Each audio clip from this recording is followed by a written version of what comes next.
All right, Matt. So how many feet are there in a yard? I don't know. Depends on how many people are standing in it. Well,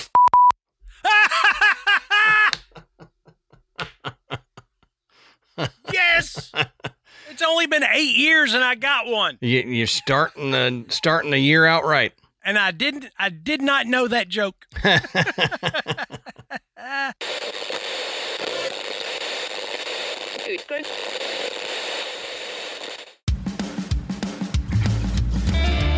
Good evening, everybody, and welcome to the Graveyard. Thank you for joining us tonight. My name is Adam. And my name's Matt. Now, pull up a tombstone or settle into your casket and get comfortable because this is Graveyard Tales. All right, everybody, here we are again. Matt, how you doing tonight, brother? I'm doing great, brother. You should be doing better since you got my joke. That's right. You joke jerk. And just so y'all know, breaking the fourth wall, I did not tell him that joke. No, and I've never heard it. It was a spontaneous, he beat me to the punchline, and I really got upset about it. So,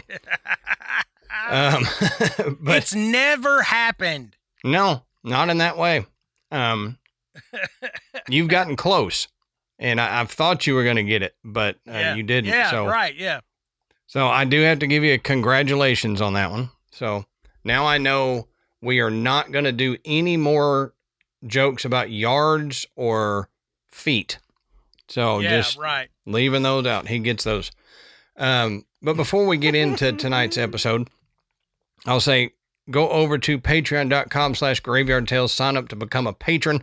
We've got 3 different levels. And for all the levels, it's a great deal because you get years worth of bonus episodes that you can go back and listen to. And they go straight into your podcatcher when you sign up for Patreon. Yep. So you can just go over there and listen on your podcatcher. Then for our $5 and $10 patrons, you get the ad-free audio and video versions of the episode. And for our $10, you get all of that. Plus you get our second show, Side Quest, which Matt and I really enjoy doing. It's a break from researching for Graveyard Tales. Sometimes we do zero research for it and we just have fun. Other times I've got a cool historical thing that I like to tell Matt because I'm a history nerd and we do that. Sometimes we play games. Sometimes we do stuff where we eat stuff or drink stuff that makes us nauseous, which we did last year. So go over there, patreon.com/Graveyard Tales, sign up to become a patron, and I promise you're going to enjoy something that you find over there. Also, help us out. Check out our sponsors.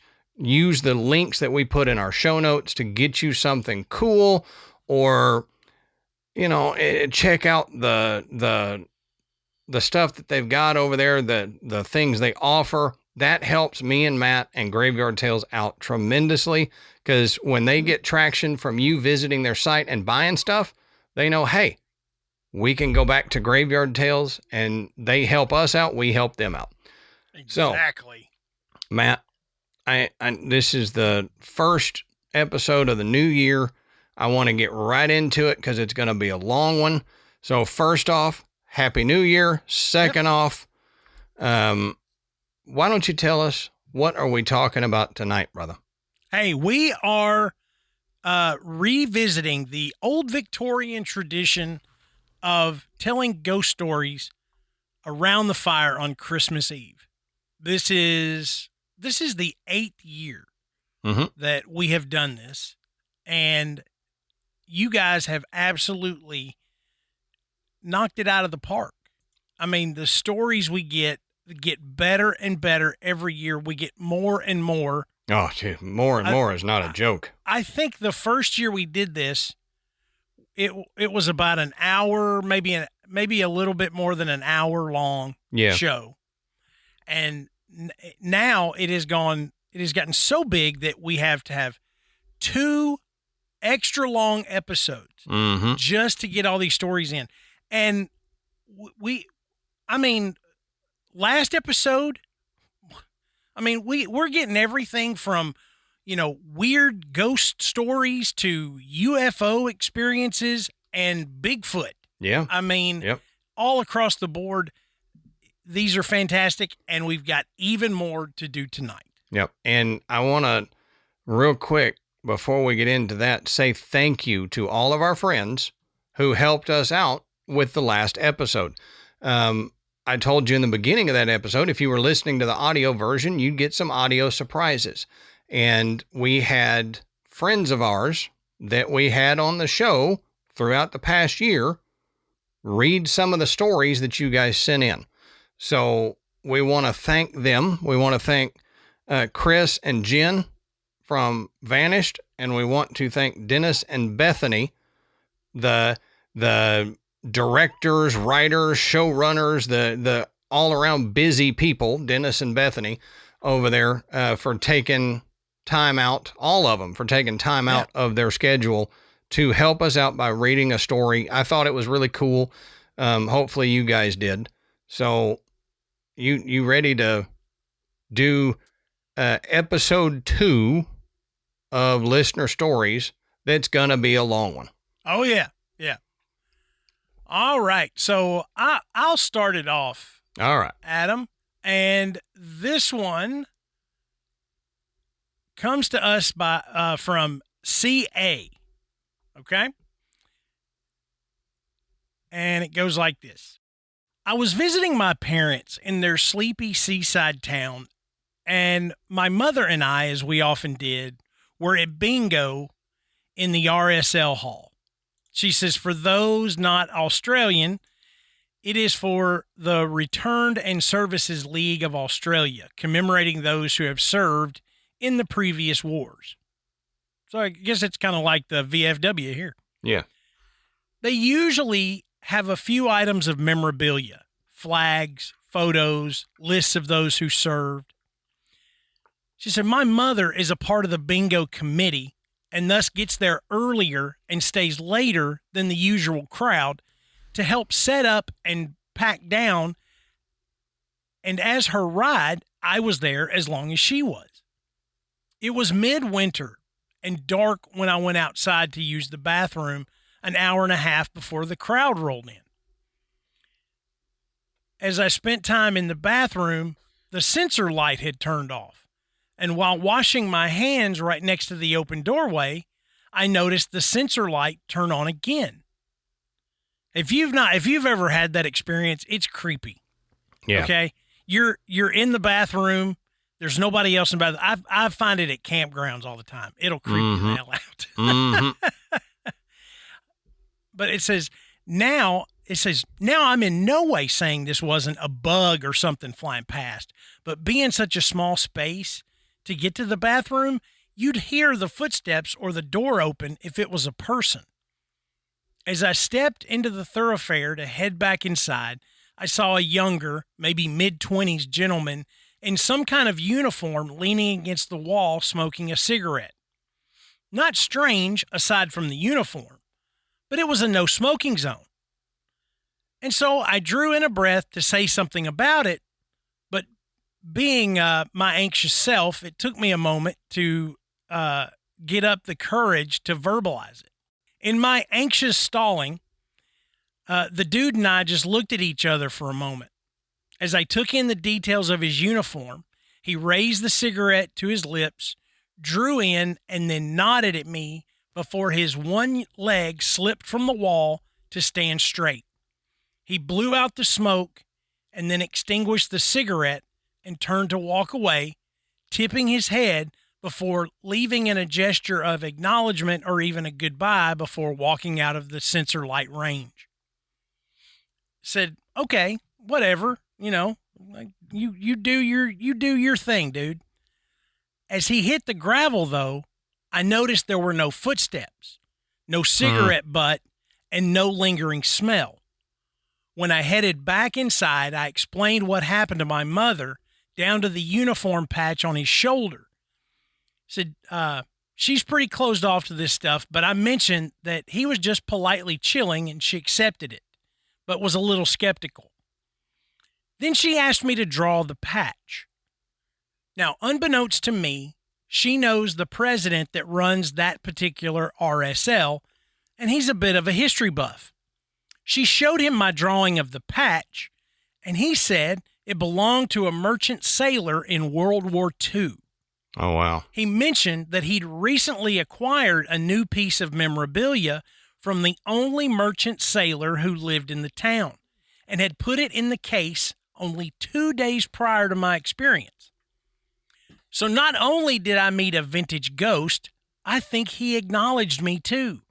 That's cool. But I also found out who he was. He looked just like his photo. Oh, wow. That's pretty cool. I like that. That's cool. And, you know, we've talked about items holding on to spiritual energy before. Mm-hmm. And with them getting that patch just a couple of days before this, I really think it was something that was carried through with that patch. Yeah, I'm sure, because there was a lot of energy and emotion with the World War, so it would imbue anything, I think, with a spiritual energy. Yeah. Oh, yeah. Okay, so this next one we got is from E. Now, E gave us some information, said we could share it, but I wanted to say, E, if you want to post in the group and claim your story, feel free to. We just don't want to give out any full names or social media accounts for safety reasons, but you're welcome to do that in our group if you would like. Okay, so E says, I reside in Scotland and parade from time to time as an indie horror author. I am now an elder of 48. I almost take offense to that because I'm in my 40s. And anyway, says I'm now an elder of 48, but this yarn hails from my childhood many moons ago.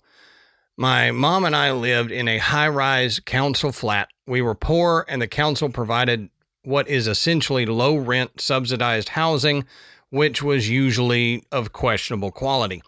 The building was 13 stories high, and our flat, these are akin to what you might call an apartment, was on the 10th floor.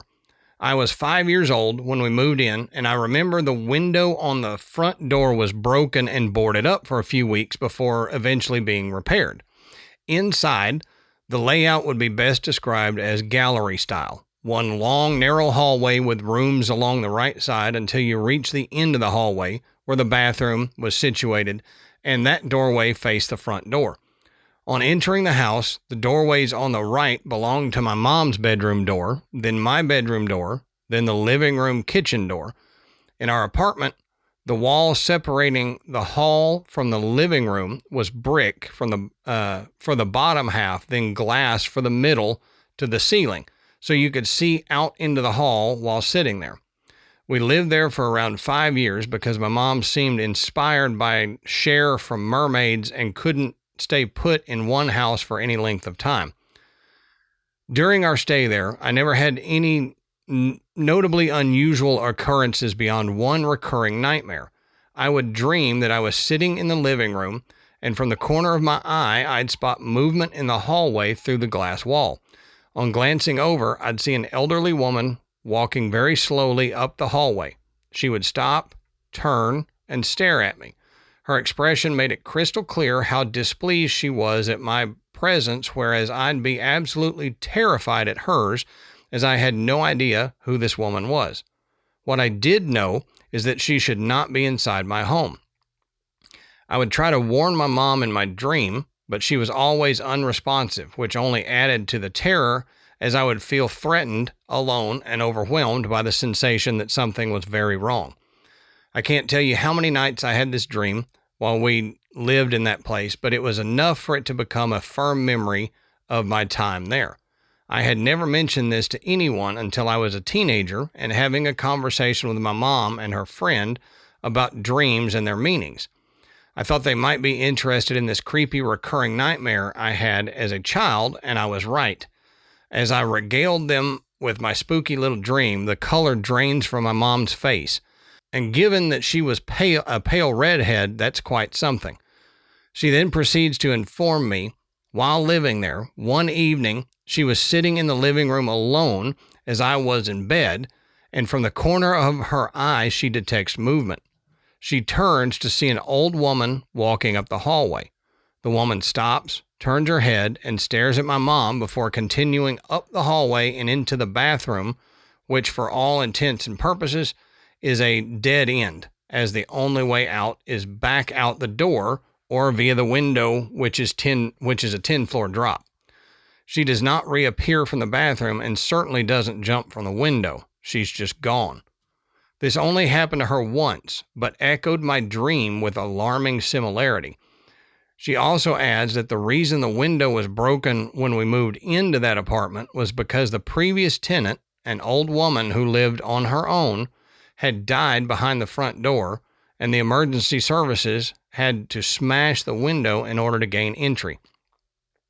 To this day, I think about that woman from my dream. Was it the previous tenant? Was she visiting me? Was I having some kind of premonition about my mom's experience? Or was this merely all coincidence? Perhaps subconsciously, I've picked up on some chatter from the adults about what had happened to the woman. What I can say for sure is this. I sure as hell will not be found moving into a house with glass walls. Right. However, that being said, the previous owner of my current home did die inside the property. Maybe I'll check back in with you next year. Yes, please do, because you might have something new to tell us about next year. But she said maybe it's a coincidence. I don't believe in coincidences. Yeah, me either. Sometimes things just seem like they're such a coincidence. There's no way that they are. I mean, that just it's the way I feel. Yep. I think there was something, like she said, either she was commiserating with her mom's experience somehow, subconsciously, or I think she was being visited in her dream by something. Yeah. Oh, absolutely. All right. So our next one comes from EW, and it goes like this. About 2 years ago, I was going to the bathroom at night around 11 o'clock. As I left, I heard my name said from the darkness. I stopped, expecting my dad to be standing there. He wasn't and never stepped out. I assumed I had just heard something. I went to my bed and was about to lay down when I heard it again. My name said from the darkness of our doorway. I then said, "Seth, shut up. You're freaking me out." He angrily groaned. "What?" I laid down and went to bed. It wasn't my dad, and I couldn't tell you what the gender of the voice was. It whispered in the dark. I haven't heard it since. Next, when I was younger, my brothers and a cousin were spending the night at our grandparents' home. And in the night, my brother and cousin woke up and looked outside. A UFO was hovering over the field. It sat there for a while and flew off, and a helicopter chased it away. I wasn't in the room, so I never saw it. And so for a while I was skeptical because I thought maybe they made up the story. Recently, my cousin came back from college and he mentioned that night and recalled it with us.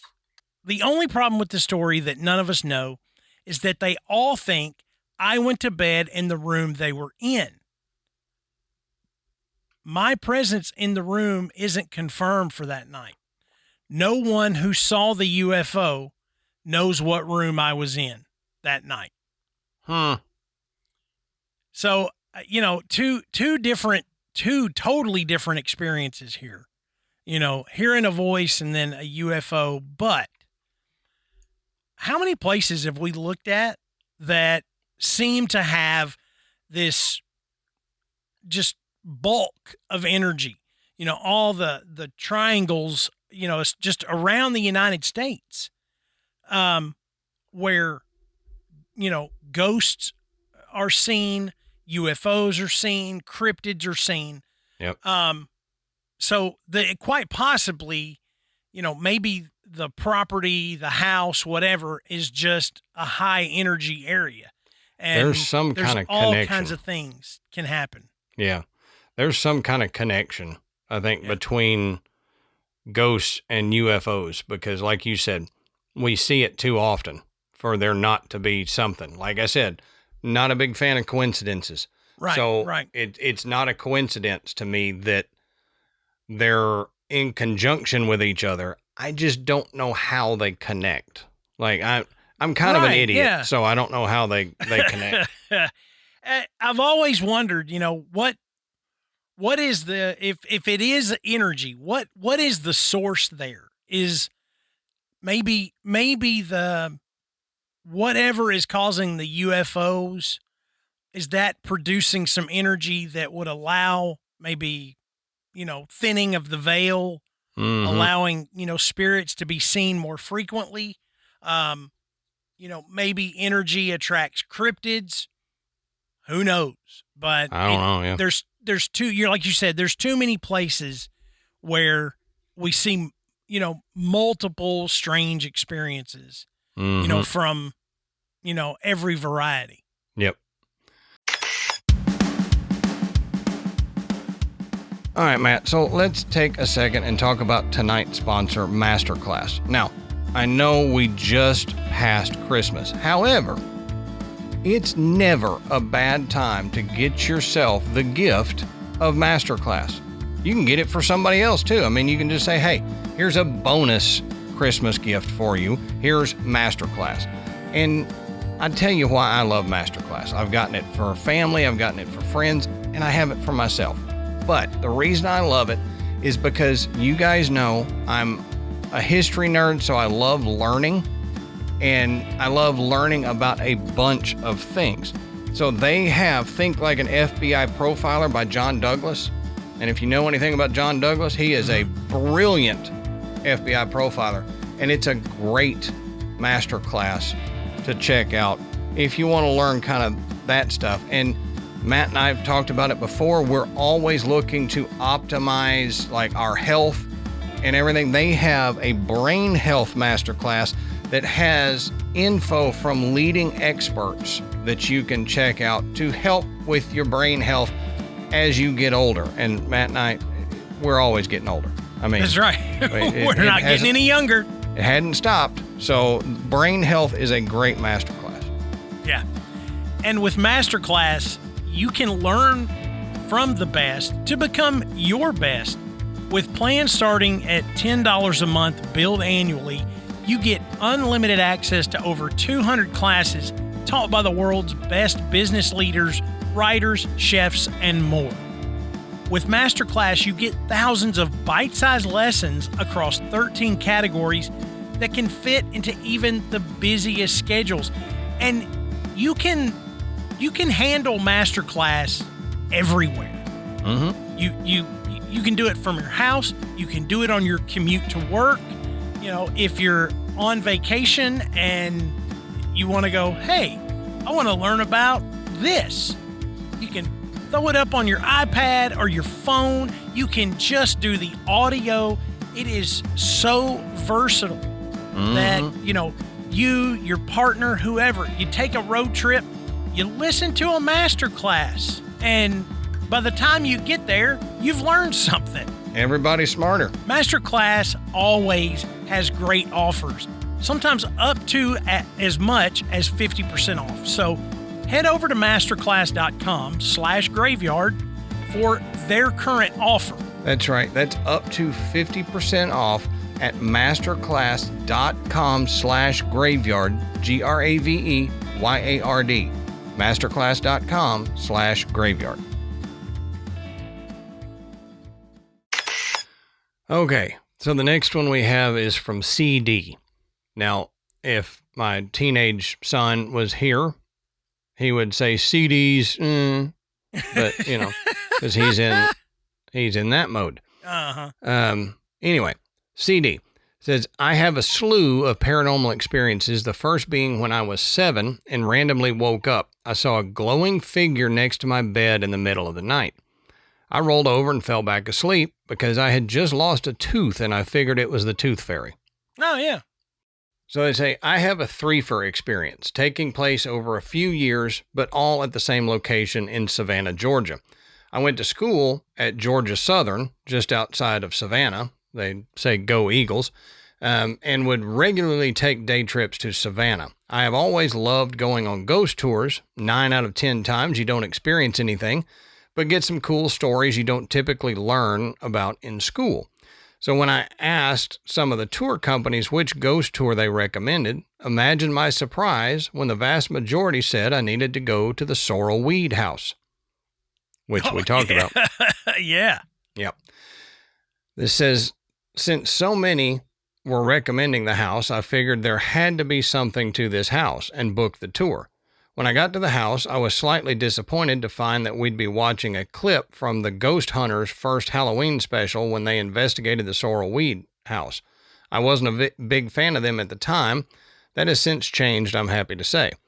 At first, the tour of the house is nothing special, just talking about the history of the family, the alleged affair that occurred between Francis Sorrel and the slave Molly, and Matilda committing suicide upon finding out about the affair, and how people saw their ghosts.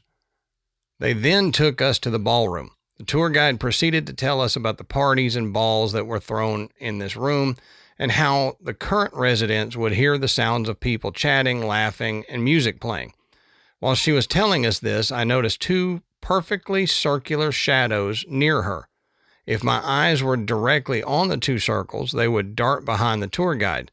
But if I glanced at them out of the corner of my eye, they would move out from behind the tour guide and across from 2 slightly heavier set people who were in the tour. Every time the shadows moved behind the tour guide, I would check to see if the 2 people had moved, to see if they could account for the shadows moving such a distance. I'd compare the distance to the width of a street sign with 11 letters. But the couple wouldn't have moved except to shift weight from one foot to the other, and there was no change in the placement of the lights or lamps to explain the shadow's movement. The next time I went by the house, I was just wandering around Savannah and came upon the house and decided to take some pictures because the way the sun was hitting the house was really pretty. I turned on my camera, which had just had new AA batteries put in it. Imagine my surprise when I get a message that I had enough battery power to take 1 picture and then my camera turns off. I repeat this several times, then walk to another area and decide to turn on my camera to double check the batteries, only to find them fully charged. So we hear about batteries getting messed with all the time. Now, the 3rd and 4th experiences occurred on the same trip. I had graduated from Southern by this time, but had gone back down to celebrate a friend's graduation. I had another friend whose birthday was the next day, and she said she wanted to do a ghost tour as her birthday gift. Well, given the above-mentioned experiences, of course, we had to go to the Sorrel Weed House. The tour company had changed by this point and insisted we check our phones in because there were people who had rented EMF detectors. We were among those who had done so. This becomes important later, and they didn't want any potential false EMF readings. They then lead us to the basement where the tour begins, and we're allowed to take pictures. I took a picture into a dark section of the basement, making sure my flash was off so as not to affect the pictures anyone else was taking, and caught a shadowy face in my picture. I have not been able to debunk the image and have shown it to several paranormal investigators, and they say it's one of the best photos they've seen. We are then led upstairs where the tour continues until we are led back to the landing with the stairs we had taken from the basement. We were told where the power outlets were and where the phone power poles were in relation to the room we were in, and told they would cause the EMFs to go up. I was standing in the middle of the landing and had not started to investigate the room when my EMF detector went off. The gauge went as far into the red as is possible to go for about 5 seconds. Everyone turns to look at me, And once my EMF detector returns to being silent, the tour guide said, and we apparently had someone join us for a bit.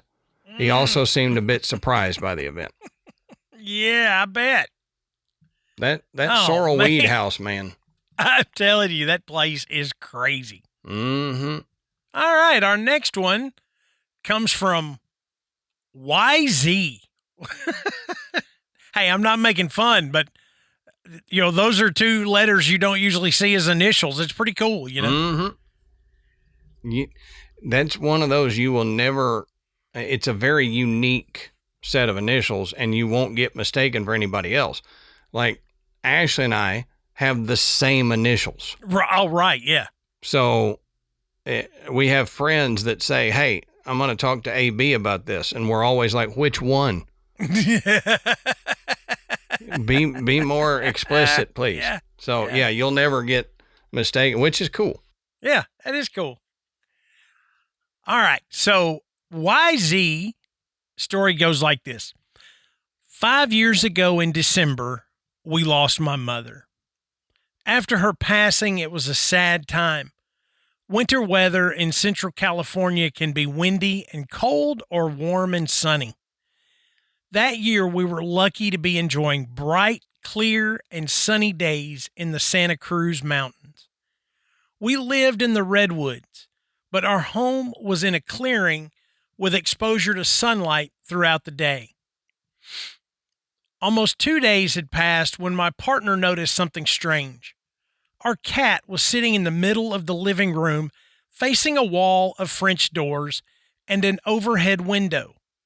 The room was full of light, and she would often find a sunny spot. While watching her sit still, he noticed a shadow moving slowly around her. There was no rationale for the shadow, and we had never seen that occur before.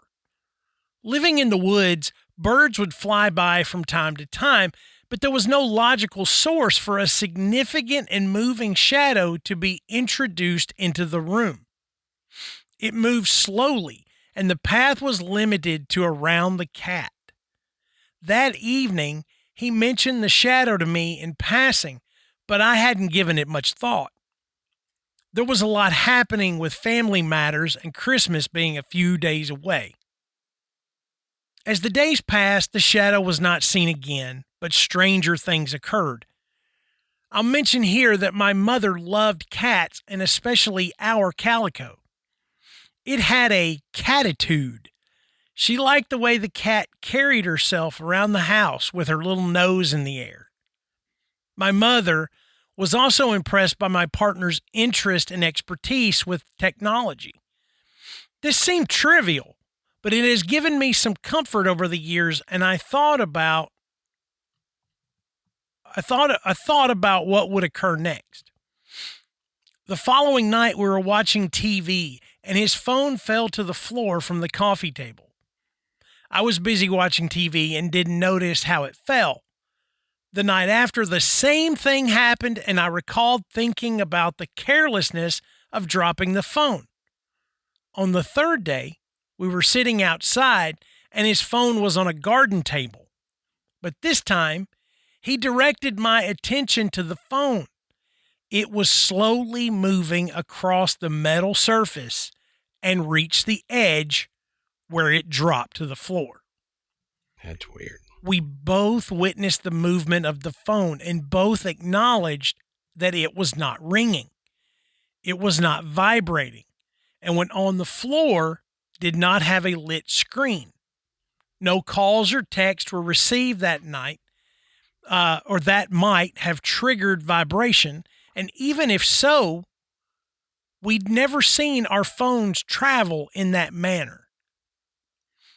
A few days passed. It was Christmas Eve. We had our neighbors over for dinner as our annual tradition. The dinner plates had been collected and we were preparing to serve dessert. The phone was once again resting on the dining table. As we chatted about the past year, the phone launched suddenly from the table as if swiped with a strong force. The phone landed perhaps 4 or 5 feet from the table. Our neighbor Paul's reaction was, "What just happened?" As the days passed, we reflected on what was occurring. I've since found comfort in believing that my mother had decided to join us and find a means to say hello and join the party. Knowing that my partner liked technology, I guess that she might have viewed the phone as the best means to make contact. That would have been like her. And the shadow around the cat reminded me of her love for our kitty. Part of Christmas memories now include the year when the cat was being tracked and the phone was flying. That's great. That's wild. So we had a little discussion about this, I don't know, a couple of months ago, Adam, where, people talk about having experienced a physical touch from a supposed spirit, where it's like my hair was pulled violently, or I was shoved, or something poked me or scratched me. Yep. And we kind of speculated that if it takes so much energy for a spirit to focus, to actually make a physical contact, what if that spirit is on the other side going, come on, just touch him. Yep. To eventually all that energy goes, bam. And they're not trying to hit you. They're not trying to pull your hair violently. They are just trying to get your attention. And, that frustration, or that I'm giving everything I've got to make this happen, results in a much harder force than a simple tap on the shoulder. Right. So the phone, it's moving. You can just imagine there's a spirit on the other side going, come on, phone. And then eventually, just in frustration, launches it. Yep. I mean, that is the way I can't say that that's exactly how it happens. And I can't say that some of these experiences that people have where they get scratched or pinched or whatever aren't, aggressive in nature. But it just seems like they wouldn't all be. Yeah. Right. And it may very well be just that I'm trying so hard to make my presence known to you. Yep. I think that's a high probability with some of these. Okay, so the next one we have is from JM. It says, one of my many paranormal encounters is from a recent location on your show, the Crescent Sanatorium. They say the ass-grabbing serial killer that people think the creepiest part of the Crescent Sanatorium, or the crumbling walls, the looming guard towers, and the silence, well, they're wrong. The real horror is how the place gets inside your head, how it changes the way you breathe, how you think, how you feel, how you feel watched even when you're alone. J Block was the worst. I remember the air there being heavier than anywhere else on the property. There was no sound, not even the usual drip of water or the wind slipping through the broken windows, just stillness. The kind of stillness that feels like it's waiting. My wife and I were peering down over the wreck area when I felt it. Not a breeze, not my clothing shifting, not my imagination. A pressure, firm, deliberate, right on the back of me, like a hand grabbing or testing its strength. I spun around, expecting my wife to be playing a trick on me. She wasn't. I tried to laugh it off, but my wife wasn't laughing. She was staring straight down below, eyes narrowed like she was listening to someone I couldn't hear. What? I asked. She didn't look at me when she answered. They keep saying things, she murmured, violent things. Her voice was flat, not scared, not angry, just distant, like the words weren't coming from her but through her. She rubbed at her arms as if her skin felt wrong. I remember her whispering almost to herself, why would they tell me to do something like that? The way she said, do something like that, stuck with me.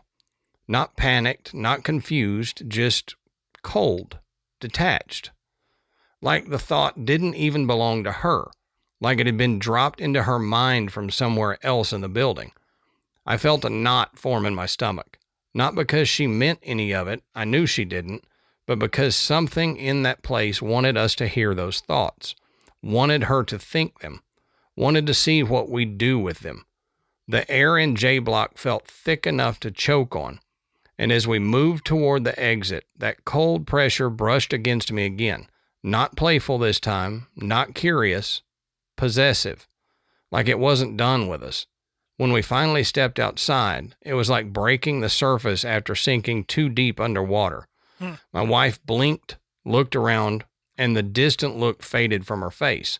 But the feeling didn't fade from mine. Even now, when I think about Crescent, I don't remember the dust or the broken windows or the graffiti.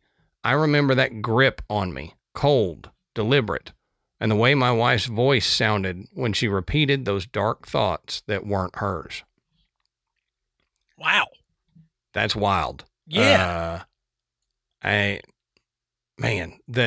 Something creepy about, maybe even creepier than other experiences, like getting touched, is the hearing someone say something that you know is not them.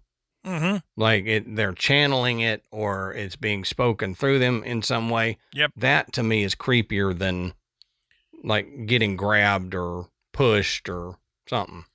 Yeah, it's really, I've never had any experience like that, but I've talked to people that have, and it is really strange.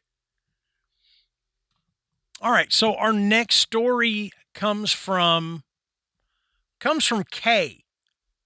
I just have one initial. All right, and K writes, said, I need to send this now while it is fresh in my mind. To give a little backstory to this, the fire department I work for built a new station.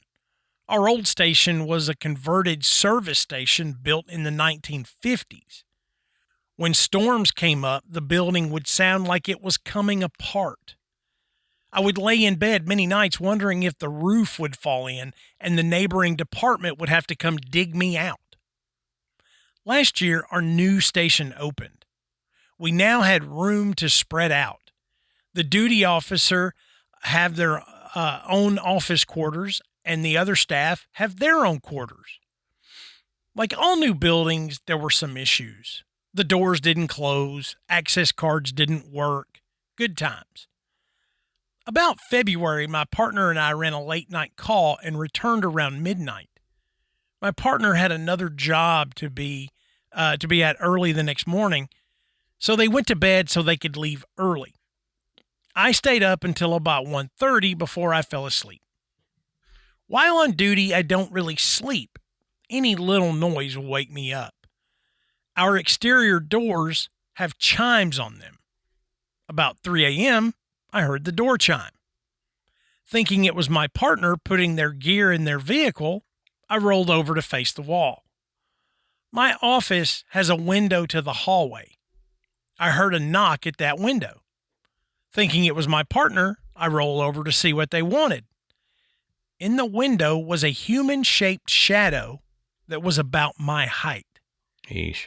My partner is a good 6 inches taller than me. I sat up and the shadow quickly moved out of the window. I got out of bed and heard the door chime. I ran into the hallway and saw no one. I ran to the front door, which is about 7 feet from my office door, and saw no one. I heard the utility truck start and race out of the station. Thinking I missed a call, I ran for my phone, but I had no call come through. I searched the entire station. The only thing out of place was my partner's empty bed, and the utility truck was missing. My partner came back with this bewildered look on his face. They told me somebody knocked on their door, and when they opened the door, a shadow moved down the hall and the door chimed. They ran outside and thought they saw someone running through the woods behind the station. They jumped into the utility truck and went to chase them down, but they found nothing. From time to time, we hear weird noises at night with no explanation. It happened last night. My partner was off and I was alone. We have a few part-timers that won't stay in the duty rooms, preferring to stay in the overflow quarters instead. We have no explanation for any of these experiences. The building is new. No house set on this land before it was built. No native artifacts have been found in this area. It's strange. We're open to any theories. Oh, and I apologize. Now, he signed at the bottom. I didn't notice. KM is the full initials, so I apologize. KM. He adds, my partner's okay with me telling this, just didn't want their name mentioned. So I can appreciate that. Okay. So this is one of those weird situations where two people are experiencing the same thing. Yeah. You know, the noises, the knocks, the shadow, the door chime, you know, it's enough, especially with the knocking and the door chime, that you think that there is a physical person here. Right. And as Adam has always said, I am much more fearful of the living than I am the dead. Yes. Yep. So it puts you on high alert if you think that you're potentially in danger from another human being. Mm-hmm. You know, a physical person being able to knock, being able to set off a motion sensor on a door chime or push a door open to cause it to chime. You know, so I think their reactions are justified. Yeah. You know, but to only see a shadow, you know, and it just kind of, no one's there when you give chase. I don't know. Weird. When it said that they were in there alone that night, I was like, yeah, baloney. I wouldn't do that. If I had an experience like this, I'd be like, God dang it, I ain't gonna sit here by myself. Right. You know, there's no telling what's gonna happen tonight. Right. Certainly wouldn't be able to sleep. Be on a video call with somebody at the very least. Yep. Okay, so the next one comes from MB. Says, in December of 2021, I was working for the city in one of the buildings downtown. I worked in the basement with my boss.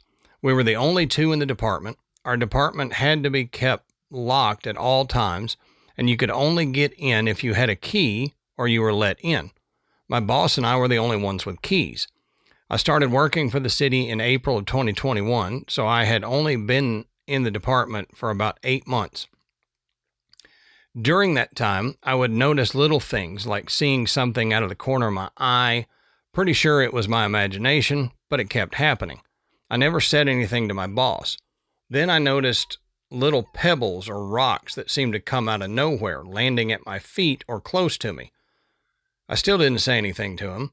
Not that I thought he would think I was crazy or making things up. I just didn't really think anything of it. December rolls around. The department I was in had large tables, and I was making blankets for my grandkids and used the tables during lunch. One day, after I had eaten lunch, my boss had gone out for lunch, so I was alone in the department. I was at one of the tables working on a blanket. I had my phone on listening to an episode of Bob's Burgers when the episode stopped playing. That was not unusual because I was in the basement and the Wi-Fi was less than desirable. I was standing at the table working in silence when I heard a woman humming behind me. I kind of froze, but managed to say without turning around, I hear you, but I don't want to see you. Right. The humming stopped, and I started another episode of Bob's Burgers and continued to work until my lunch was over. Not long after that, we had a service tech in working on one of our machines. I walked past him going to our kitchen area when he stopped me and asked me if I had walked past him a few minutes ago. I said no, and he said he didn't think so. Well, he started to tell me about other times when he was there to work on the machines and said he would see things out of the corner of his eye, thinking it was me or my boss, but he knew it wasn't us because he would come around the corner and check to see if we were in our offices, and we were. He also said he thought stuff was being thrown at him, like rocks. I told him I had that happen too. My boss came out of his office, and the three of us started telling each other what all we had experienced. Turns out we pretty much experienced the same thing, except I was the only one who heard humming. The building I worked in had been a YMCA back in the 30s, and in the basement where I worked, there was a swimming pool. The pool had been covered up, but there was a 4x4 corner of the floor you could lift up and see the pool. There wasn't much to see because it was dark, and even if you had a flashlight, you still couldn't see anything. When other people in the building heard about the pool, they would come down and ask to see it. Again, there wasn't much to see. So, with there being a swimming pool, of course, there was a story about a little girl who had drowned in the pool and haunts the area. I tried to look this up and on the internet, but couldn't find anything. My boss's former boss stopped by one day, and we started talking about the story of the little girl, seeing things and the rocks being thrown. But before I could say anything, he said, "Have you heard her humming?" I hadn't mentioned that to anyone. A few months after this, I went into work early one morning, sat at my desk, and was having breakfast and playing on my phone. My boss wasn't in yet, and I had a couple of lights on. I was at my desk looking down at my phone when all of a sudden I felt every hair on my body stand up and all the air leave my lungs at the same time. I looked up, and this black, featureless figure was walking past my office, past my boss's office, turned the corner, and while I could still see it, disappeared. I could only see it from the waist up, but I saw shoulders, arms, chest, and a head. It was darker than the dark. I only had a couple of lights on at the time, and the rest of the department was dark. I stared at the spot where it disappeared, and I couldn't move. Once I started to come to my senses, I got chills up and down my spine. I was trying to figure out what I just saw, get myself out of my chair and take myself down the hall and wait for my boss to come in, but I couldn't move. I was trying to process what just happened, but I couldn't move. I didn't tell my boss when he came in a few minutes later, but he could tell something had happened. I only saw it that one time, but that one time will last a lifetime. Man. So. Yeah, right. A lifetime, for sure. It's cool to me that they have multiple people experiencing the same thing. Always. Always. That, I mean, like they didn't. It wasn't like they were all standing there at the same time, right, and experienced it. They had separate encounters, but all about the same, with the rocks being thrown and all that stuff. So it's pretty cool. Okay. Our next story comes to us from ER. I've considered sending in this story a few times since stumbling across the graveyard and decided to go ahead and follow through. And my story takes place my freshman year at college many, many years ago. I attended a small all-women's college and started my freshman experience early due to playing sports and having to come early for preseason. I don't remember exactly how hearing the ghost story came about, but at some point during preseason, some of the upperclassmen shared the campus ghost stories. There were a few, and of course, there was one for the freshman dorm I would be living in. According to the story, the basement was haunted by a little boy who could sometimes be heard bouncing a ball. I can't say I gave it much thought beyond fun story at the time. It made no sense to me for a dorm at an all-women's school to be haunted by a little boy. I pretty much dismissed it as a story told to freshmen to unnerve them and moved on. The laundry facilities for that building were in said basement, and throughout the year I spent quite a bit of time down there, frequently bringing textbooks with me to study while waiting on my clothes. About halfway to 3/4 of the way through the second semester, I put my clothes in the washer and then returned to my room to work on a project. I completely forgot about my laundry until I started to go to bed a little after midnight. I was just about to get in bed when I remembered my clothes. I quickly hurried to the basement, hoping someone hadn't pulled my clothes out and tossed them on the floor. When I got to the laundry room, I was thankful to find that not only had my clothes not been removed from the washer, but that the dryer right next to the row of washers was empty. I started moving my clothes from the washer to the dryer when I suddenly felt like I was not alone and that I was being watched. My survival skills are apparently amazing because my instinct was carry on. Do not look behind me. Do not look to either side. Just focus on the clothes. When I finally finished loading the dryer and turning it on, I braced myself, turned around, and made a beeline for the elevator. Again, I looked straight ahead and not to either side and was so unnerved and afraid of what I might see that when I stepped into the elevator, I continued facing the back wall until I heard the door close behind me. Only then did I relax and turn around to push the button to go up to my floor. As I relaxed against the back wall of the elevator and chided myself for getting spooked in a room I had spent hours in throughout the year, the doors to the elevator slid open while it was still moving between floors. Oh, no. I could see the brick wall of the elevator shaft. To say my heart rate spiked back up would be an understatement, and I decided if the elevator passed an open doorway for a landing, I was jumping off.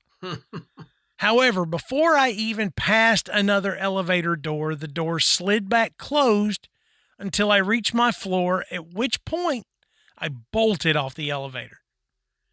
Needless to say, that was the last time I rode the elevator. I have no idea what happened that night. Malfunctioning elevator? Just spooked myself? Maybe. But weird both happened on the same night, and weird for me to have spooked myself when a ghost story was the last thing on my mind as I hurried down to change over my laundry so I could go to bed. Yeah, that's true. I mean, if you had thought about it and then went downstairs to do that, yeah, you probably spooked yourself. Yep. But that gut feeling that you're not alone is usually right. Yeah. Yep. You know, whether it's a physical being or a spiritual being or whatnot, whatever, you know, humans have that intuition. You know when there is another something present near you. You can feel it. I think so, yeah. I think that's why when you don't pick up on it, because maybe you're not focused on it or whatever, see, down in a basement at night and when it's quiet, you're going to be more aware. Mm-hmm. But if you're like me and you're just walking through your house and you're thinking about God knows what and doing something else at the same time, and you know, your wife turns around the corner and it scares the ever-living bejesus out of you and everybody gets a big laugh. Yeah. Then, you know, you kind of like, well, I did not realize you were going to be right there. I did not realize you were in the room with me. And, you know, she gets me all the time, but, you know, there's more going on. So, and the elevator thing, Lord, that's I don't just know. Weird. Yeah, that's just crazy. I've had that happen to me before, and it is kind of creepy. So, yeah, the elevator could be just a malfunction. The other part, like you said, I think take it seriously. There was something with you. Yeah. Okay, this next one is from AB, and it's not me or Ashley. This says, Season's Greetings Graveyard. This odd experience happened around Halloween a few years ago. My mom and I signed up for a walking tour of reportedly haunted places in a small town in northeastern Ohio. The weather was chilly and rainy that day of the walk, though the rain had cleared by the evening start time. So we got to the gathering point early, so we decided to visit the coffee shop across the street for warm drinks while we waited. Several other folks in town for the walk had the same idea, and the shop was full of people and chatter. Partway through the tour, we were taken to a large house. As we walked the paved path toward the entrance, I caught a sweet scent and thought someone must have brought along a sweet-flavored drink from the coffee shop. But when I looked around, no one was holding any kind of cup or mug. Well, built in 1879, the house is now the public library, but was originally home to Mr. and Mrs. Timothy Sullivan. According to our tour guide, the area in which we were gathered was originally the veranda where the Sullivans would relax and read, Mrs. Sullivan sipping her tea and Mr. Sullivan enjoying his pipe. Our guide went on to recount stories of library employees catching whiffs of pipe smoke as they passed through the area. Pipe smoke. That was the sweet scent I caught while coming up the path. My mom was right behind me as we walked, but she said she hadn't smelled anything but the damp after the rain of the day. I smiled to myself as I realized my privilege and thanked Mr. Sullivan for revealing himself to me. The rest of the tour was interesting for the history of the town, but uneventful, at least for me and my mom. It concluded at a pioneer cemetery where our guide instructed us to use the dowsing divining rods, which was a different experience for us. All in all, it was a fun, spooky season evening. So, That's pretty cool. That's neat. That's neat. The pipe smoke smell, the cigar smell, that is so common with spirits. And I don't know if it's just because so many people smoked pipes and cigars back then, or, like I theorized, maybe that smell is associated with spirits because, like, the atomizing of the atmosphere when they show up, that's just the smell that we associate it with. I don't know. Could be. But it's interesting. Kind of like that that ozone smell when the lightning storm or something. Yep. Yeah, exactly. All right. This one is just a little bit longer, and it comes to us from JG. Okay. JG says, my name is, and I am a certified Reiki master and healing touch practitioner. I work with one of those too. There's a little bit of background I have to introduce before we get to the good part. I went to the Amazon jungle in Peru on March 15th of 2020 to do 6 ayahuasca ceremonies at a retreat for 2 weeks. My 2-week vacation turned out to be a year and 2 months in the Peruvian Amazon jungle. Wow. In my 3rd ceremony, I was visualizing myself sitting in front of this tree, laying in a grassy field. There was a large tree in front of me, and I was wanting to commune with the spirit of a holy healing tree. This tree has a unique feature when the leaves fall off the tree and glow a bioluminescent blue for 3 days before the leaf finally dies. How freaking cool is that? Yeah, that's wild.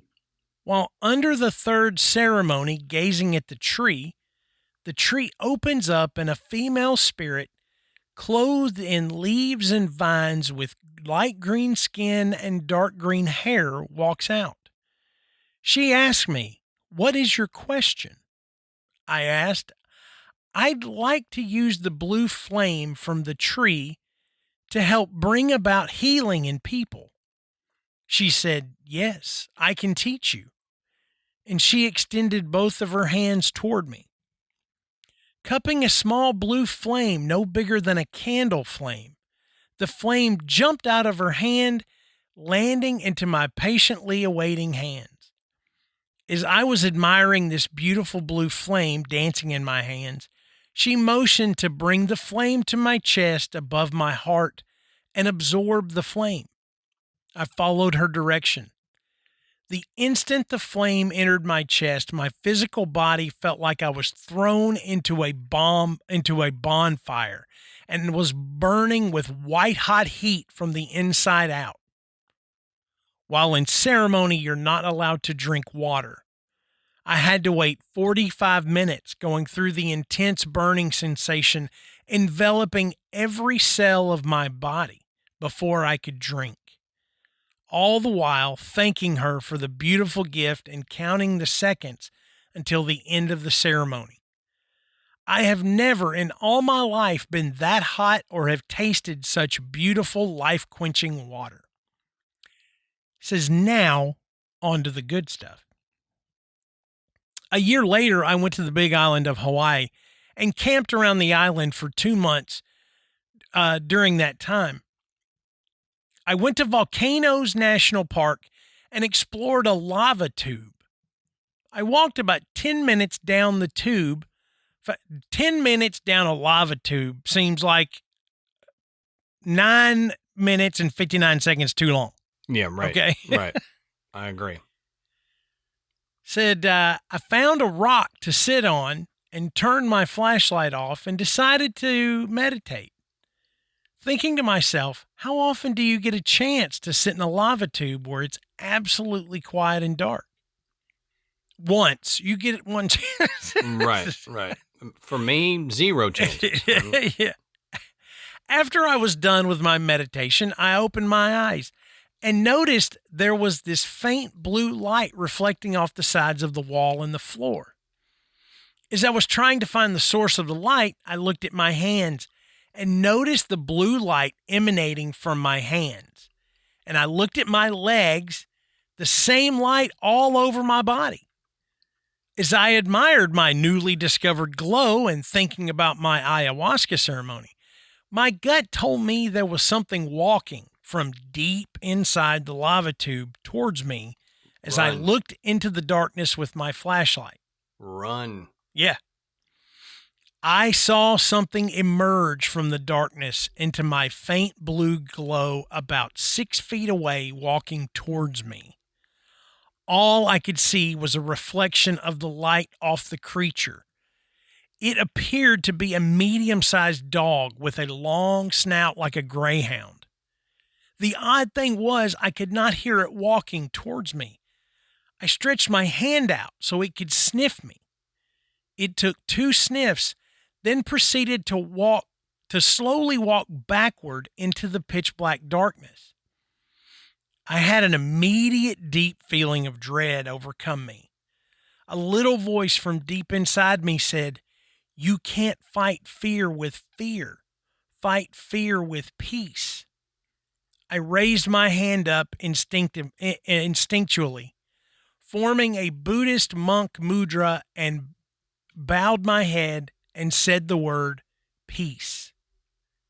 The blue light then expanded rapidly around me and then proceeded to expand deeper into the tube. When the light touched the first dog-like creature, the dog acted like the light burned it, and it turned around and ran deeper into the lava tube. As the light was going farther down, I could see these dog-like creatures were crowded all over the cave walls and ceiling, a multitude of them. As soon as the light touched them, it burned and they ran back deeper into the cave. 2 seconds later, a great feeling of peace washed over me and absolutely no feeling of dread. I thought to myself, maybe I should just sit here and do a longer meditation. But you know what? That old gut instinct says, yeah, we've been here long enough. We should leave. I stood up, proceeded to walk back out of the tube with my newly discovered light illuminating my path. I could only imagine what would have happened if I decided to give in to fear instead of peace. I imagine it would have been a completely different story. With only one person knowing where I was, but not knowing how deep I was in the lava tube, or what creatures awaited the rescue party. Man, that is nuts. Yeah.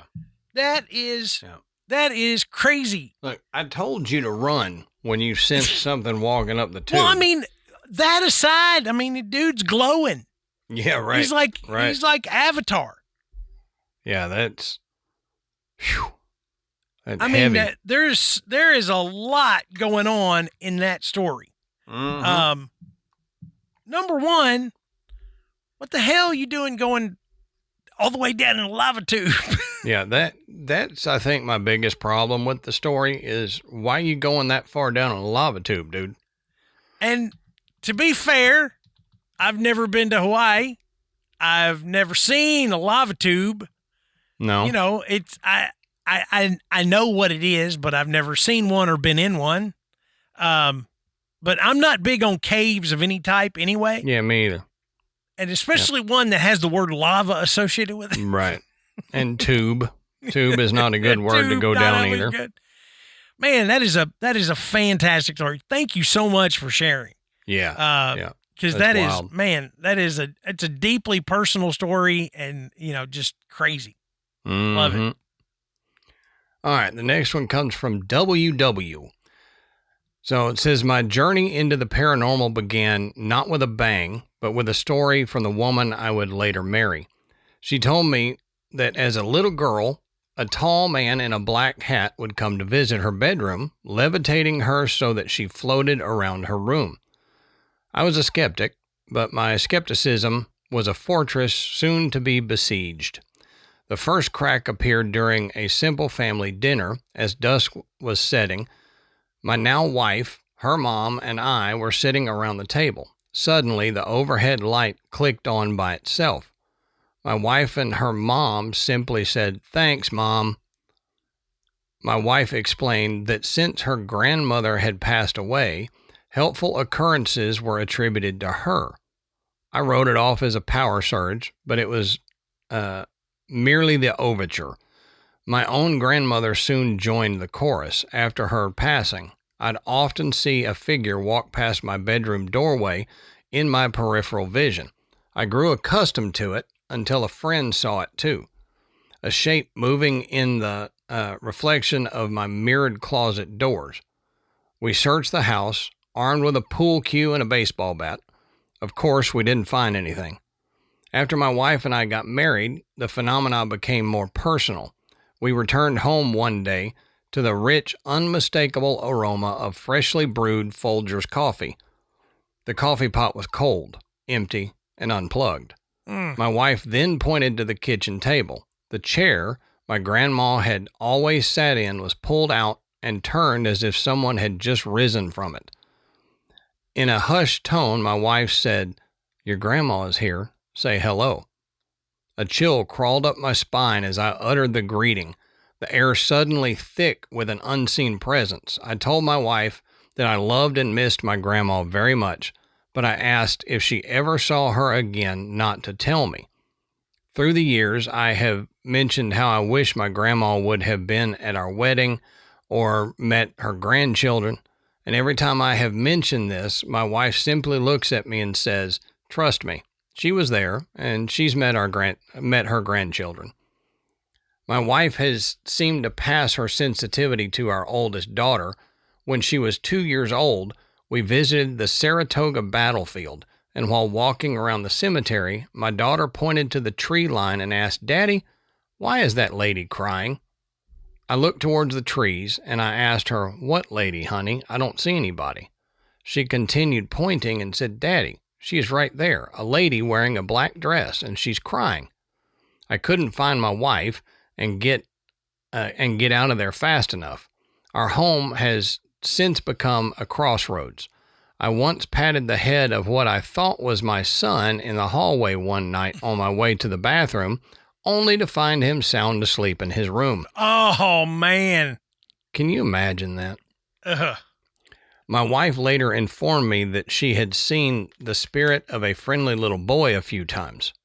Another night, while washing dishes, I felt a small, unseen hand slip into mine. Looking down, I expected to see one of my daughters, but instead, I didn't see anything. My wife walked into the room and saw my face. She asked what happened, and after I explained, she said, "Oh, yes, must have been the little girl in the blue dress." Not all visitors were benign. One night, I was walking past the bathroom door, and I heard my wife, who was in the shower, yell, "You are not welcome here." So I cracked the door and asked, Me? She said, no. Through the shower curtain, I saw a large black mass. I said, well, good luck, and closed the door. Oh, man. Oh, God. Following her shower, she saged the whole house. My last story is a special one for Adam. After returning home from a walk through a local cemetery, we discovered our toddler was missing a shoe. The cemetery was closed for the night, so the next morning I went back to the cemetery in search of the shoe. I found her shoe, along with her rattle and her stuffed Elmo doll. The issue was these items were not on the walking trail. They weren't even just off the trail. They were lined up in a neat row next to a line of children's graves. I scooped everything up and went home. So, yeah, thanks for that. I don't like that. First of all, you could have kept the one for me to yourself. I didn't need to. I don't need to read that this late at night. But I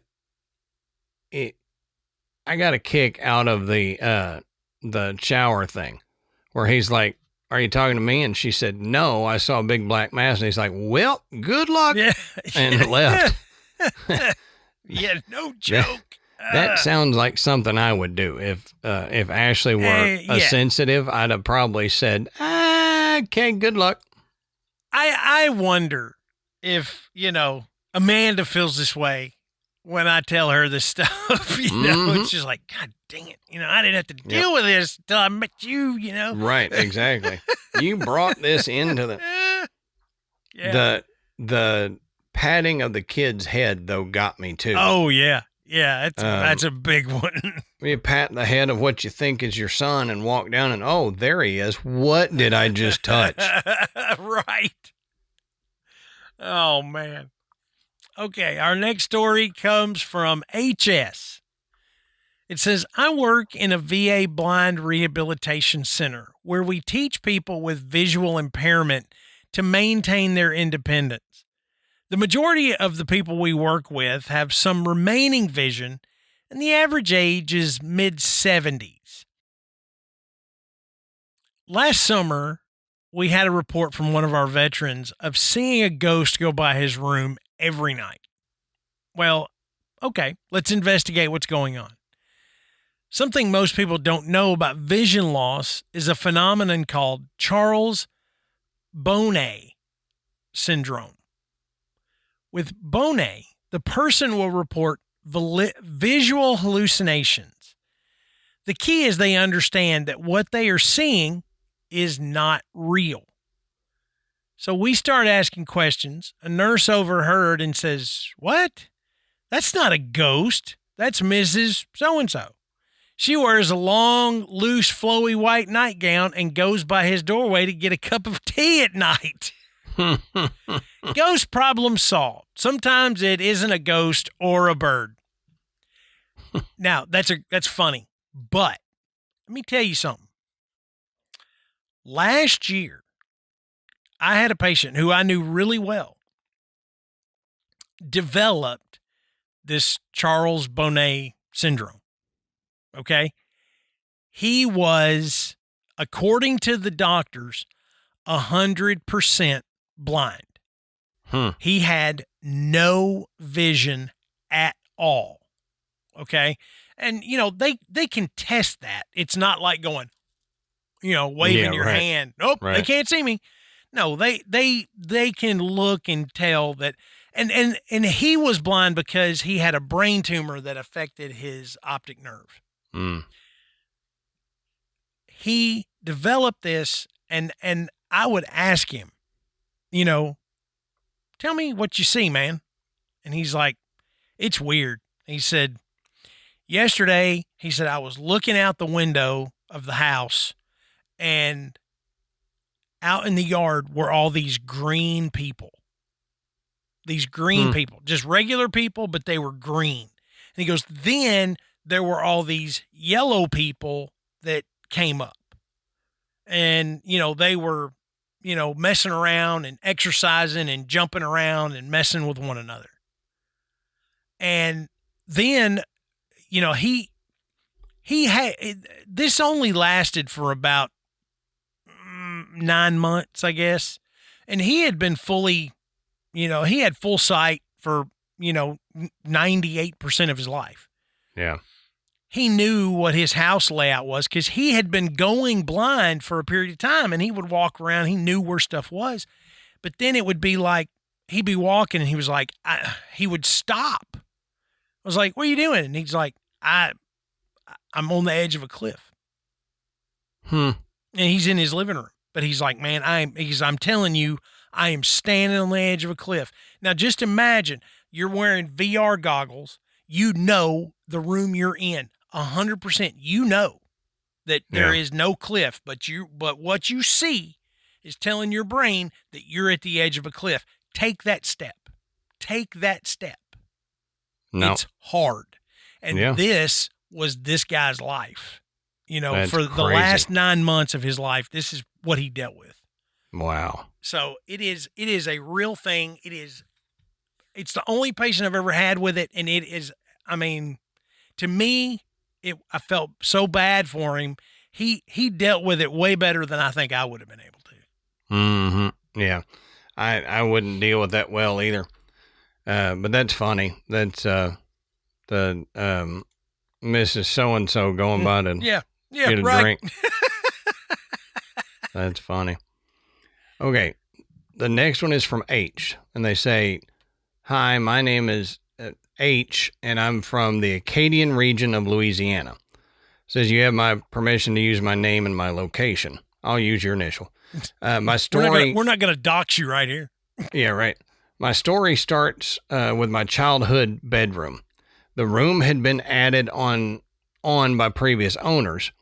He had been a priest and used the room for church meetings and private blessings as he aged and had trouble getting around. Not knowing, I begged for that room on my first visit to the new house. The house had 3 bedrooms, and the one that I wanted had an exterior door for separate access. Due to this, my parents tried to change my mind, but ultimately closed off the door since I felt comfortable in it. A big factor was that I had night terrors in my previous bedroom until my parents switched rooms with mine. My dad then started having night terrors until we moved to the new house. Okay, that's weird. They probably not just night terrors then. One other odd quirk about my new bedroom was that there was a fire escape connecting the closets of my parents' bedroom to mine. Time to skip to when I was in high school. I had driven home after school that day to change out of my uniform before going to meet with friends. I was the only one home, and we had a small black lab golden retriever mix that stayed in the house. I had decided to quickly change in my closet since it was just me home. My dog had woken up and came over to greet me. As soon as her view came to the closet, her fur stood up, and she charged behind me towards the fire escape, barking and growling as if there was an intruder. I randomly yanked a shirt to throw on and ran out of the closet, scared, yelling, "It's okay, please stop." She was usually quiet, and we never had anything odd happen in the house previously. I was in shock. At one point, she started backing up and had gotten more aggressive as if someone was trying to come out of the closet. She finally rushed toward the fire escape and then just stopped. She came out of the closet wagging her tail and all happy that she had just defended me from something I couldn't see. Mm-hmm. Yeah. I thanked her, grabbed my keys, and took her with me that afternoon. I didn't return until I knew my parents had gotten off of work. I only had one other experience in that room years later while I was living alone, but I'll save that story for another time. Just want to end with saying I love the podcast and can't wait to hear the other stories this year. So, we've always said dogs can sense things that we can't. And I think you're right. Your dog was defending you against something. Absolutely. All right. This story comes from MF. Take me home, country roads, and joy to the world. Good vibes, early 70s, bell bottoms with tie-dye. 3 young ladies share a 3-bedroom house. For Mary Jo, Deanna, and Leslie, high school was in the rear view, college on the daily, and a wide open future. The ladies were young, beautiful, intelligent, friendly, driven, supported, and they loved each other like family. Life was easy. The East Texas wind carried the smell of the piney woods, and the sweet taste of honeysuckle on your tongue was just the best. Life was good. Well, in all honesty, life was great, almost like living a dream.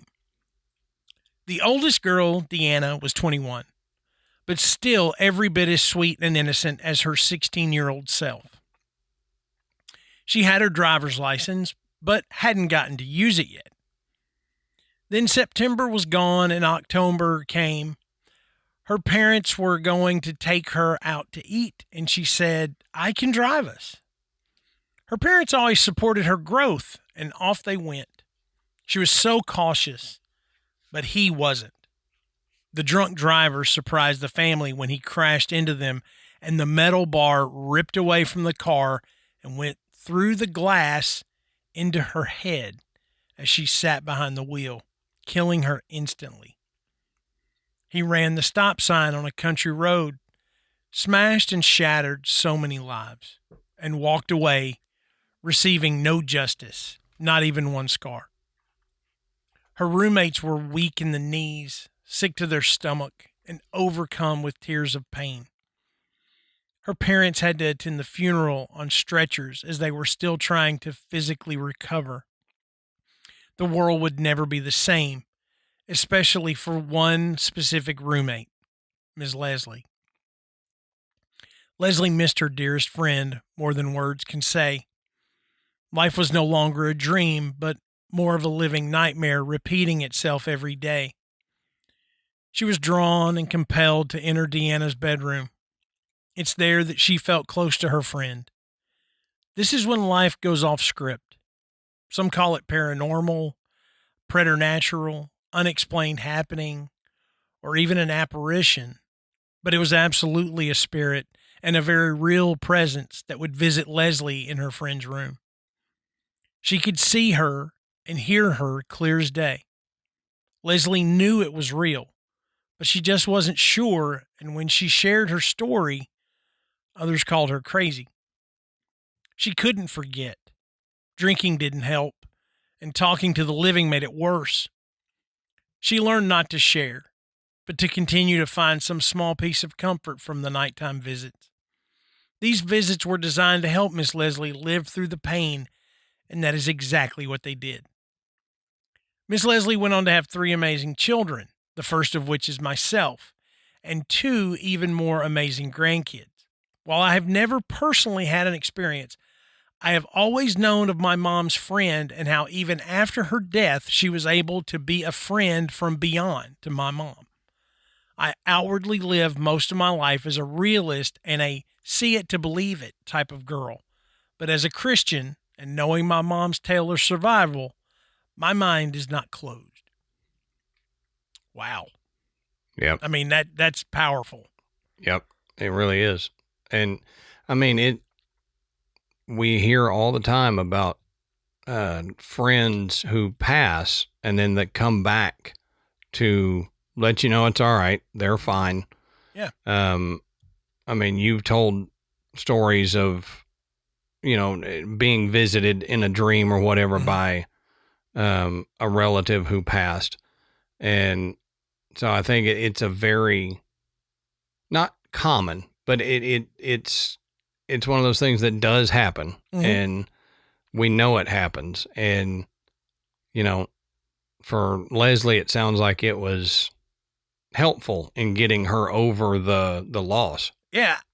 I can only imagine. And, unfortunately, so many people look at stories like this and they say, oh, well, this was a coping mechanism or something like that. And I always look at it as, why does it have to be that? Mm-hmm. Why do you have to try and explain it away that it was, all in someone's head, or this was just what they had to do to go through the grieving process? It doesn't have to be that. I Right. mean, we have so many stories that are like this that you just think all of these people aren't fabricating these things inside their mind just to cope with loss. That at some point you have to begin to think there are spirits that are coming back to make connection with the living, Right. for a multitude of reasons, but like in this case, to provide comfort, and to say, I didn't stop being your friend when, my body went away. Yeah. Right. So yeah, And- it's a great story. And like we've said with mass hallucinations, I don't think everybody is going to cope the same way. So if it's strictly a coping mechanism, then why do people have the same experiences, of their relative or friend coming back? I think there's more to it than that. Yeah, me too. Okay. So our last story of our second episode is from P. And they say, I have had many paranormal experiences in my lifetime, some scary, some not, but I would like to share when I believe I met an angel. It was on January 6th of 2014. I woke up that day and had an overwhelming feeling of sadness the entire day. I was at the time working an evening shift from 1 to 9, a shift that I had been talked into temporarily, and I hated it. Afternoon shifts are not my bag, and especially at the time when my son was younger, because I felt like I was missing everything coming home at 10 or 11, and he was already in bed. I can't explain how sad I felt this day. I spent the entire day trying to figure out where this feeling was coming from. It was very unusual, and I think I would remember this day because of the deep sadness that I couldn't explain. I finished my work shift and was on my way home, waiting for my bus around 10 p.m. I was at the bus terminal, sitting in a shelter on a bench, just looking down. I was in my own little world, asking God what was wrong with me, and why am I feeling this way? I thought it might be because of work, or maybe it was the funk you can feel after Christmas and New Year's. I live in Alberta, Canada, and January can be a hard month to get through. All the holidays are over, and the rest of winter is really a drag. Anyway, I was sitting on this bench looking down when I saw legs, boots, and a skirt walk past the little shelter. A woman's voice said to me, "Excuse me, are you okay? You seem very sad." When I looked up, I saw a lady about my age, 40 at the time, standing at the door. I believe she was Nigerian and, in my opinion, beautiful. She wasn't glowing, but her face just had this glow. I don't know how to explain her beauty and glow. All I can say is if she was in a crowd of 1,000 people, she would have a radiance that sticks out. I was a bit embarrassed by this question. How pathetic did I look for a stranger to stop and tell me I looked sad? I'm not one of those people that looks for that kind of attention. If you ask me how I am, I will always say good, even if that's not the case. Yeah, I'm the same way. I'll give you doing good, even if I'm not. Yeah, me too. Yeah. This says, I told her I'm okay, not sad, I'm happy. I can't believe I said that. I didn't know what to say, and I told her I was fine and even happy in the most unconvincing way. I was really having a hard time finding words. I don't know why. She told me that she had just been coming home from a house church. Like I said, I was having a hard time finding words or things to say, so I responded that I never heard of a house church. I have no idea why I said that. As soon as she said house church, I had a vision of Jesus and the disciples in Jerusalem gathering in homes. Her response to me was, my child, back in Jesus' day, all they had were house churches. Again, I just was having the hardest time making small talk. I was very touched that this lady stopped to talk to me, but I didn't know what to say. I was worried that I may be coming off as a bit rude because of this. She ended her conversation with me asking if I knew that Jesus loved me. I told her I did, thank you, and I'm Christian too. We said our have a good evenings, and she walked away to the train station across the road. I immediately looked down again because I finally shed a couple of tears. I was so moved by her kindness it made me cry for a moment, but when I looked up, I didn't see where she went. I did have my head down to cry for a second, but I didn't think it was a long enough time for her to disappear like that. Did I see an angel? It was not until the next morning when I remembered why I think I was so sad, but I was stunned that it didn't occur to me until then. January 6th is the anniversary of the night I had met what I had considered at the time the love of my life. I had met him on that date in 2005. We were together off and on for 7 years, and it was a very painful breakup for me. You see, we were of different religions and cultures, and I knew the entire time there would be no happy ending for us. In fact, what really ended it was it was time for him to settle down and have a family according to his family. He told me this, but he said he wanted to marry me, but would I convert? When he asked me the question, I said no straight away, to the conversion part anyway. I believed in Jesus, and I told him I would not even consider that. He did end up getting married to someone with the same religion. Did God send an angel to me that night because I did not deny him? It was so strange how I could not remember that was the anniversary when I had spent the entire day trying to understand why I was so sad. It was like that was blocked from my memory the entire day. I did see her again, exactly 1 week later, same time of day. This time, I did see her get off the bus. She walked by me sitting in the shelter and greeted me with shalom. I know shalom is a common greeting in some places, but for me, it's been the only time I've been greeted with this word. I did feel a bit disappointed this time because I had spent the week thinking I might have met an angel. But if I just saw her again, I guess she must be a real person, right? That's how I used to think about it. But a couple of years ago, I lived in a haunted house and saw a solid woman in the house twice, among other events. After that house, my mind is more open to what is possible in the world. If she was an angel, why couldn't it be possible to see her again? Wishing you both a very Merry Christmas and all the best in the new year. So I think it's highly possible that you could have met an angel. I mean, I believe in guardian angels that, you see. I feel like I've got one. That's the only reason my dumb butt's still alive to this day. You know what I mean? Yeah. No, I'm 100% on board with that. And I don't feel like your religious beliefs necessarily dictate whether or not you would have a guardian angel. Mm-hmm. The terminology may be different for whatever your belief is.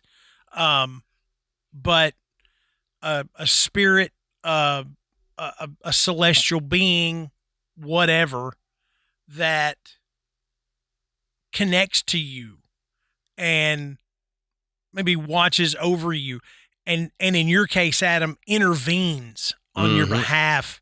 I think it's completely real. And, that we've in the years that we've done this, we've heard so many stories similar to this. We've had listeners give us stories like this that are guardian angel type stories. So it's fascinating to me that there are so many people that have had these touches where they feel like there is something on the other side that has me in their interest. Mm-hmm. They want to see me survive and flourish and be happy and fulfilled and everything. It's just a wonderful. I think for people that don't believe in that kind of stuff, it's like, open up your mind and your heart a little bit, and you'll be surprised at how it'll make you feel. So yeah. Hey guys, thank you so much. Once again, you have blown us away with your participation and the stories that you submit. It lets me know how many of us there are that have had experiences that we just can't explain, and they stick with you for, sometimes lifetimes. And it is hard to share it and let people know and open yourself up, even in an anonymous way. But I've always felt that, sharing it is a good thing. It's cathartic in some ways. It's sometimes it makes it more real if you can share it. Sometimes people say, even when I hear myself tell this story, I think it's nuts. Yeah. And you know what? That's okay. Yep. But it also, it allows you to realize that there are other people with similar experiences. And so you don't feel quite as cuckoo bananas as maybe you did before. Right.